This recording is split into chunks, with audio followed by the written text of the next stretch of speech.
നമ്മളെല്ലാവരും വളരെ പ്രതീക്ഷയോടെ കാത്തിരുന്ന ഒരു സിനിമയുടെ ട്രെയിലർ ഇന്ന് വന്നിട്ടുണ്ട്. വേറൊന്നുമല്ല, മഞ്ഞുമ്മൽ ബോയ്സ്. സിനിമയുടെ കാസ്റ്റ് ആൻഡ് ക്രൂ തന്നെയാണ് ഏറ്റവും പ്രതീക്ഷയോടെ ഈ സിനിമയെ കാത്തിരിക്കാൻ നമ്മളെ പ്രേരിപ്പിച്ചിട്ടുള്ള ഏറ്റവും ഇമ്പോർട്ടന്റ് ആയിട്ടുള്ള ഒരു ഫാക്ടർ. അതുപോലത്തെ ഒരു കാസ്റ്റ് ആൻഡ് ക്രൂ ആണ് ഈ സിനിമയ്ക്ക് ഉള്ളത്. പിന്നെ സിനിമയുടെ പുറത്തിറങ്ങിയിട്ടുള്ള പോസ്റ്ററുകളായാൽ പോലും എന്നാ ഒരു എന്താ പറയണ്ട, അടിപൊളി എന്ന് തന്നെ പറഞ്ഞാൽ പോരാ, ഔട്ട്സ്റ്റാൻഡിങ് ആയിട്ടുള്ള പോസ്റ്ററുകളായിരുന്നു.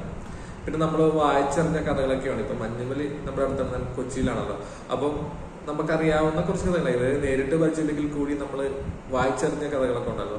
ഇവര് കുറച്ച് മഞ്ഞുമല സുഹൃത്തുക്കൾ ചേർന്ന് കൊടക്കനാലിൽ ടൂർ പോകുന്നതും അവിടുത്തെ ഗുണാക്കേവിൽ വെച്ചിട്ട് ഒരാൾ മിസ്സായി പോകുന്നതും അവിടെ ഫയർഫോഴ്സ് പോലീസൊക്കെ എല്ലാം നോക്കിയിട്ട് അയാളെ കണ്ടുപിടിക്കാൻ പറ്റില്ല. പിന്നെ കൂട്ടത്തില് ഒരാൾ താഴേക്ക് വടകെട്ടി ഇറങ്ങി ആളെ രക്ഷിക്കുന്ന ഒരു സർവൈവൽ ആയിട്ടുള്ള ഒരു സ്റ്റോറിയാണ്. ഇവരുടെ കഥ എന്നൊക്കെയാണ് പറയുന്നത്. എന്റെ റിയാലിറ്റി ഈ സിനിമയിൽ എത്രമാത്രം അത് കണ്ടു കഴിഞ്ഞാൽ നമുക്ക് പറയാൻ വേണ്ടി പറ്റുള്ളൂ. അങ്ങനെ തന്നെയാണോ ഈ സ്റ്റോറി പിടിച്ചിരിക്കുന്നത്, അല്ലെങ്കിൽ അതാർന്നോ യഥാർത്ഥമായിട്ടുള്ള കഥ? എനിവേ, എന്തായാലും ഇതൊരു സർവൈവൽ ത്രില്ലർ ആവുന്ന കാര്യത്തിൽ സംശയമൊന്നുമില്ല. അപ്പൊ ആ രീതിയിൽ പടം വർക്കൗട്ട് ആവുകയാണെങ്കിൽ നല്ലൊരു കയറ്റം ഈ സിനിമ ബോക്സ് ഓഫീസിൽ കയറാനുള്ള ഒരു പോസിബിലിറ്റി തള്ളിക്കളയാൻ പറ്റില്ല. അപ്പൊ എന്തായാലും ഇതിന്റെ ട്രെയിലർ നമുക്കൊന്ന് കണ്ടു നോക്കാം, എങ്ങനെയുണ്ടെന്ന് നോക്കട്ടെ. എന്തായാലും നല്ല പ്രതീക്ഷയോടെയല്ല കണ്ടത് ഈ സിനിമ, വെയിറ്റ് ചെയ്തിരിക്കുന്നത്. അപ്പൊ ആ ഒരു പ്രതീക്ഷയ്ക്ക് ഒപ്പിച്ചിട്ടുള്ള ഒരു ട്രെയിലറാണെന്ന് നമുക്ക് കണ്ടു നോക്കാം.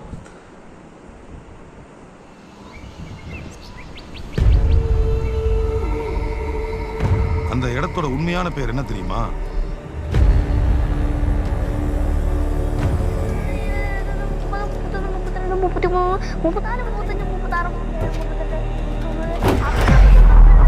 டெவில்ஸ் கிச்சன், സാത്താനിൻ അടുക്കൽ. ഷോട്ടൊക്കെ മഞ്ഞുമല്ല ടീംസാ, മഞ്ഞുമല്ല ടീംസാ. ശ്രീനാഥ് വാസി കൊടൈക്കനാലാണ്.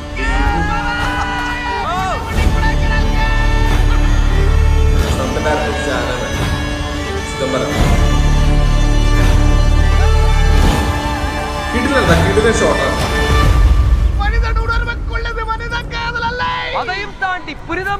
ട്രെയിലർ തുടങ്ങിയപ്പോ തന്നെ നല്ല അമ്മാതിരി ക്വാളിറ്റിയാണ് ഇവിടെ കാണാൻ പറ്റുന്നത്. സുഷിൻ ശ്യാം ഇങ്ങനിപ്പോ പടം കൊടുല്ലെങ്കിൽ പോലും ഇയാൾ പിടിച്ച്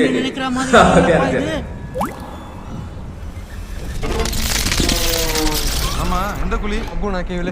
இது குணாக்கேவா? நீங்களே கூட்டு வந்து மர்டர் செஞ்சுட்டு ஒன்னும் தெரியாத மாதிரி போலீஸ் ஸ்டேஷன்ல வந்து கண்ணு கொடுக்குறீங்களா? ഔട്ട്സ്റ്റാൻഡിംഗ് ആണ്, ഔട്ട്സ്റ്റാൻഡിംഗ്. ഇതുവരെ കണ്ടത് വെച്ചിട്ട് ഫുൾ ട്രെയിലർ ഒന്നും പറയാനില്ല. എഡിറ്റർ മ്യൂസിക് ലിഫ്റ്റ് വേണം.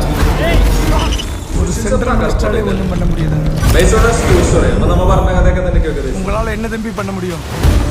സർവൈവൽ. എന്താണ് ചാനൽ ദൈവം? ദൈവം എന്നൊക്കെ പറഞ്ഞാ സിദ്ധാർത്ഥ വാസി ആയിക്കോട്ടെ. താഴ്ച പോസ്റ്ററിലൊക്കെ നടക്കൊക്കെ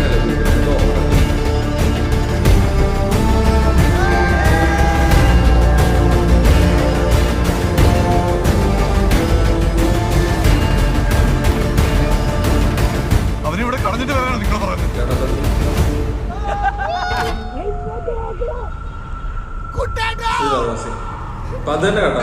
മഞ്ഞുമൽ ബോയ്സ്. മനിതർ ഉണർന്നു കൊള്ള, ഇത് മനിത കാതൽ അല്ല, അதையும் தாண்டி புனிதமானது.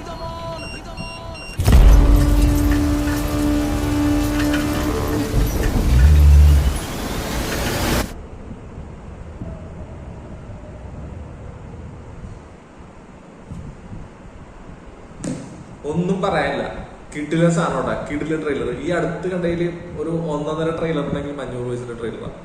ഫോട്ടോസ്, അതുപോലെ ലൊക്കേഷൻ സ്റ്റിൽസ്, ഇതൊക്കെ എല്ലാം തന്നെ കിടുവായിരിക്കും. കാരണം ഈ ഒരു ട്രെയിലറിൽ തന്നെ നമുക്ക് ആ ഒരു ഷോട്ടിന്റെ ക്വാളിറ്റിയും വിഷ്വൽ ബ്യൂട്ടിയും കളർ ഗ്രേഡിങ്ങും എല്ലാം കൊണ്ട് പൊളിച്ചിട്ടുണ്ട്. ഈ സിനിമ വിജയിക്കുന്ന കാര്യത്തിൽ 100% ഷുവറാണ്. ഈ ട്രെയിലർ കാണുമ്പോൾ അത്രയും ഗ്യാരണ്ടിയോടെ അതുപോലത്തെ ഒരു എക്സ്പെക്ടേഷനിൽ നമുക്ക് ഈ തിയേറ്ററിൽ ഈ സിനിമ കാണാൻ വേണ്ടി പറ്റുള്ളൂ. ഒന്നും പറയാനില്ല, അടിപൊളി അടിപൊളി അടിപൊളി ഔട്ട്സ്റ്റാൻഡിങ് ട്രെയിലറാണ്. നമ്മൾ ഇത് കണ്ടത് ഷെയറിങ്. നമ്മളിപ്പം ഈ ഒരു ട്രെയിലർ കണ്ടപ്പോൾ തന്നെ ഇങ്ങനെയുള്ള ഒരു ഫീലാണ്. അപ്പൊ പിന്നെ ഈ സിനിമ ത്രൂ ഔട്ട് കാണുമ്പോൾ നല്ലൊരു ഫീൽ കിട്ടുമെന്ന് എനിക്ക് തോന്നണം. കാരണം നല്ലൊരു സർവൈവൽ ത്രില്ലർ ആയിരിക്കും മലയാളത്തിൽ ഈ സിനിമ. ട്രെയിലറിൽ ആ ക്വാളിറ്റി ഒരു കീപ്പ് ചെയ്യുന്നുണ്ട്. അടിപൊളി. എനിക്ക് വീണ്ടും വീണ്ടും കാണാൻ തോന്നി ഈ ട്രെയിലർ. എന്തായാലും പെർഫോമൻസ് കൊണ്ട് ശ്രീനാഥ് ബാസിയ, സൗബിന, ബാക്കിയുള്ളവർ ആ ഒരു ക്രൂ ഞെട്ടിക്കും. പിന്നെ ഷൈൻ ഗാലിന്റെ ഫോട്ടോഗ്രാഫി, സുഷിൻ സാം എന്തായാലും എവിടെയെങ്കിലും നല്ലൊരു അപ്ലിഫ്റ്റ് കൊടുക്കും മ്യൂസിക്കിന്. ആ മ്യൂസിക് ആ സ്പോട്ടിൽ വെച്ചിട്ട് നമ്മളങ്ങാട് ഉയർന്നു പോകും. ആ കാര്യത്തിൽ ഗ്യാരണ്ടിയാണ് ഈ ഒരു ട്രെയിലർ കാണുമ്പോൾ. പിന്നെ ചിദംബരം ജാനമന്റെ ആ ഒരു ടീം, ആ ഒരു കോമഡി പാറ്റേണിൽ മാറിയിട്ട് ഈ ഒരു സിനിമയിലേക്ക് വരുമ്പോൾ ഒരു സർവൈവൽ മോഡൽ. അപ്പൊ ഫസ്റ്റ് ഹാഫ് കോമഡിയും സെക്കൻഡ് ഹാഫ് നമ്മളെ തിയേറ്ററിൽ സീറ്റിൽ പിടിച്ചെടുക്കുന്ന തരത്തിലുള്ള ഒരു മേക്കിംഗ് അയക്കാം ഈ ഒരു ട്രെയിലറാണ്. ഈ 2 മിനിറ്റിൽ കൂടുതലുള്ള ട്രെയിലർ അടിപൊളിയാണ്, നല്ലൊരു ട്രീറ്റ് ആണ്. നിങ്ങൾ ഈ ട്രെയിലർ കണ്ടാൽ നിങ്ങൾക്ക് എന്തായാലും ഇഷ്ടപ്പെടും. ആ ട്രെയിലർ കാണുമ്പോൾ നമുക്ക് ആ ഒരു ക്വാളിറ്റി എന്തായാലും ഫീൽ ചെയ്യുകയും ചെയ്യും. എന്തായാലും തിയേറ്ററിലെ FDFസിന് ഞാൻ ഉണ്ടാവും, നിങ്ങളുണ്ടാവും എന്ന് പ്രതീക്ഷിക്കുന്നു. കാരണം ഇത് നമ്മൾ കാണേണ്ട ഒരു സിനിമയാണ്. ഇനി ബാക്കിയൊക്കെ സിനിമ കണ്ടിട്ട് പറയാം. എന്തായാലും സിനിമ നിരാശപ്പെടുത്തില്ലെന്നാണ് ട്രെയിലർ കാണുമ്പോൾ തോന്നണേ. അതുപോലത്തെ ഒരു ട്രെയിലറാണ്, അക്കാര്യത്തിൽ സംശയമൊന്നും ഇല്ല എല്ലാവർക്കും.